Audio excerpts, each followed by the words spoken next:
Let's just explain what's happening here. Right? So we're going to take 6,000 soldiers away from their family, away from their training. These folks are people that deploy all the time. We're going to take tanks from Texas, put them on rail cars and ship them to Washington, D.C. We're going to line the streets of Washington, D.C. with metal plates so those tanks don't rip it up, right? All for the cost of over $50 million, right? That is wrong. It takes soldiers away from their families, away from their mission. It wastes taxpayer dollars. I just don't have time for parades.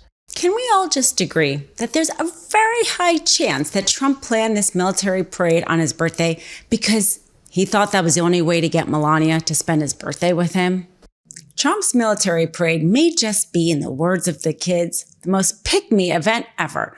Because if you're the best military in the world, you don't need to prove it. If you're the best athlete in the court, you don't talk about it. And if you're the best looking guy in the room, everyone knows it. But with Trump, he's the most insecure person out there. He basically projects his insecurity into our entire country and onto our military. He talks about the fact how he went to France and they did a military parade there. Well, it's because France doesn't have the biggest military in the world. I mean, France is a great country. I hope they can defend themselves well, and they usually do. But we spend a lot more on our military. Our military is the best in the world.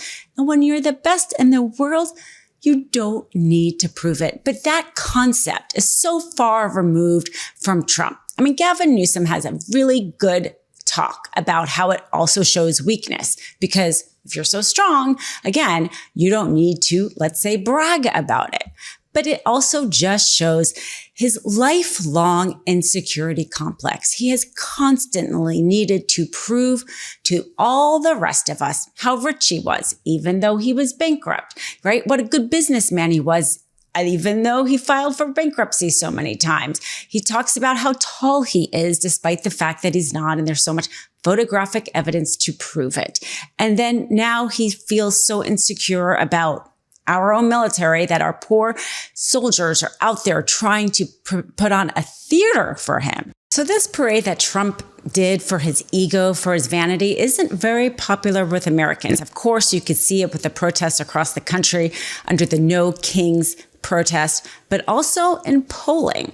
According to the Associated Press that polled Americans, 6 in 10 Americans didn't think that this $45 million parade on Trump's birthday was a good use of taxpayer money. Surprise, surprise. I mean, here's Trump and Doge cutting basic things like school lunches in order to fund a military parade that's going to basically also destroy the streets of Washington, D.C., and they're going to have to pay millions more to pay for that, all in order to alleviate his insecurity. The rest of us weren't insecure about our U.S. military. We knew we had the best military in the world and people willing to be of service and show up and sign up in order to protect democracy. But evidently, Trump didn't feel secure enough in that. So this parade, this vanity parade, according to this Associated Press, is quite unpopular. And not only unpopular with Democrats, but with independents. 72% of independents did not think it was worthwhile spending. Now, here you had Trump for months, Elon Musk for months, talk about inefficient government spending. And then clearly we see this parade. And the fact is, elections are won and lost, not whether or not Republicans are happy with how Republicans act in office or whether or not Democrats are happy with Democrats act in office. For the most part, that's not how you win and lose elections. It's with these independents who either vote Democrat or Republican, depending how things go. Well, the midterms are not that far off. And here you have 72% of independents. That's not a slight majority or somewhat majority. That's basically all of them.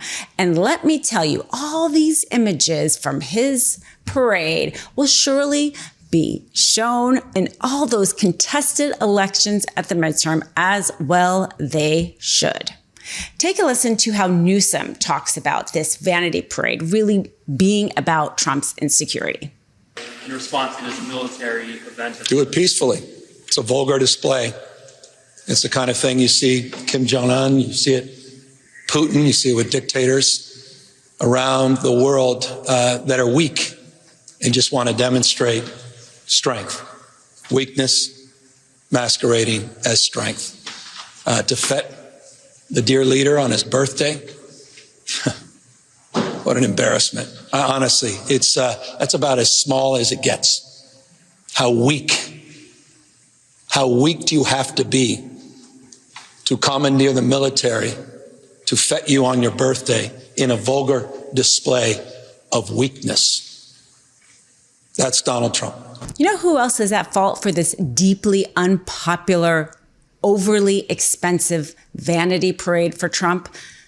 The other Republicans in office. But as Ron Filipkowski has pointed out, they are all a bunch of cowards. They're all a bunch of cowards from responses that are actually even also coming from the Department of Defense rapid response, having to do with the Gavin Newsom, Donald Trump feud about whether or not Trump is legitimately sending troops, which he never spoke to Newsom. That's been proved. Trump even tried to disprove it with a fake phone call log. Anyway, this is what Ron Filipkowski has to say. We are really sinking to new lows in this country on a daily basis. An official account of the U.S. Department of Defense is making political statements like this. Twitter trolls speaking for the U.S. military, and not one Republican in Congress will say a word because they are all cowards. They are all cowards to not speak up for the men and women in uniform, because the men and women in uniform cannot speak up for themselves. The whole idea is serving in the military. You're not supposed to be political, but when they're higher ups, send these kind of political messages. When the ranking soldiers cannot be political, you are trapping them into a rhetoric they may not believe in, and yet are risking their lives to defend this democracy. That is disrespecting our military.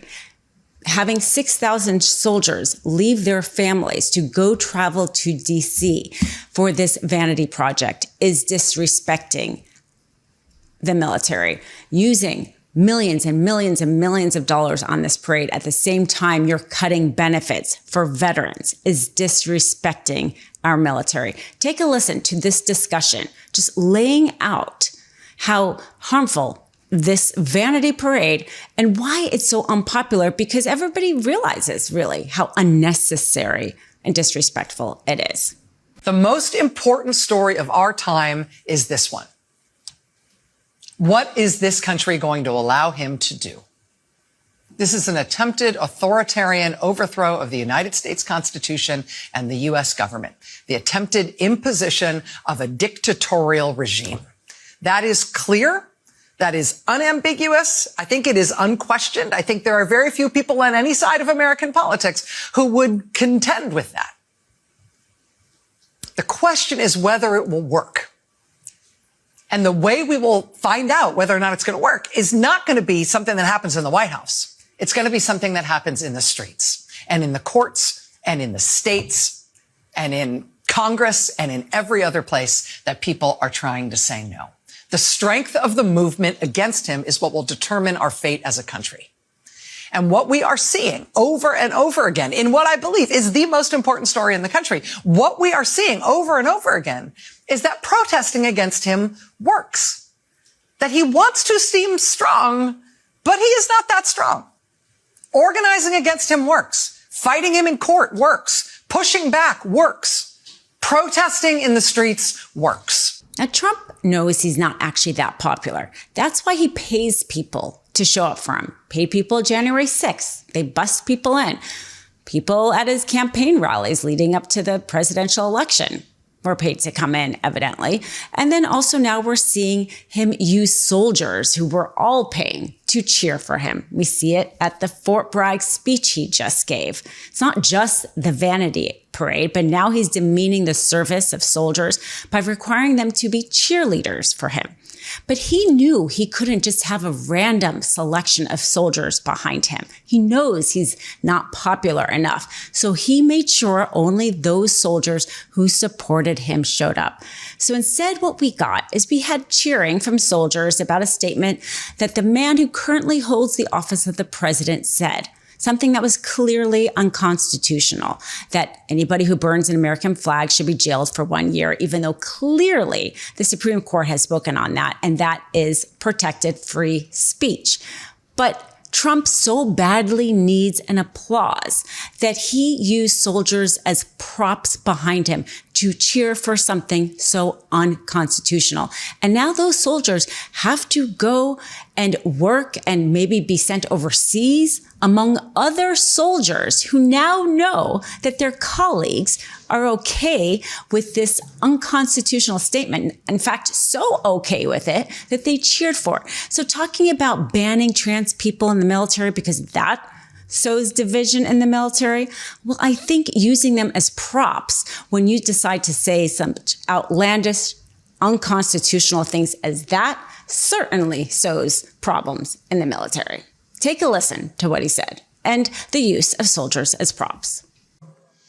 Our country, or from people that love our country.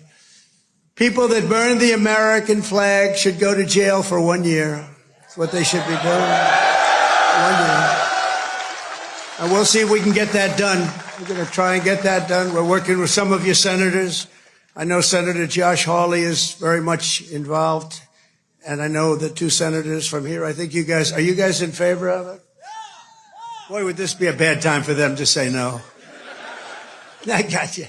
The truth is more important than ever. Check out our new Truth Over Lies collection at store.MeidasTouch.com. All 100% USA union made.